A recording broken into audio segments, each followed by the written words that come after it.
turi nsaba ngo at least ege myanya tuzo mumizi. Amos Mwesije uri umuhezi wa chairman wo mwaro gwa Katunguru we nagira ngo nyuma ho batubene baza kutega ibyenyanje mu mwebaziyo ko ngo bwo hati nibazaye batega barugayo rero bije bagarkayo mu kasheshe okwende ibyenyanja ikiba kugira ngo ntibakozesa amashita minji Batufundire imyanya y'iturabe itukubasa kudokingaho batutereho security chunka turarenka hi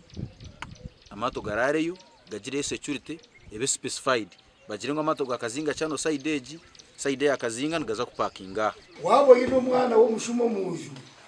ikikomo cyarga kai umushaho na wazo mu toilet nogendo kino mushaho. Brigadier General Paul Muhanguzi hari umudumizi w'inkambi ya kabiri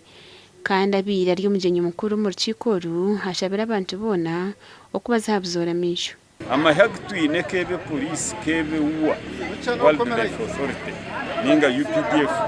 tubar burham uka we civilian burham arho kaba babajibi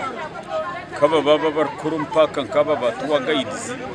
kaba babihingi iwe buruwa reba wamureba mu kishaniki. So nywa mageza gumbire nimbahereza nka head of security no kugira ngo namazima majuta yaniga genda minji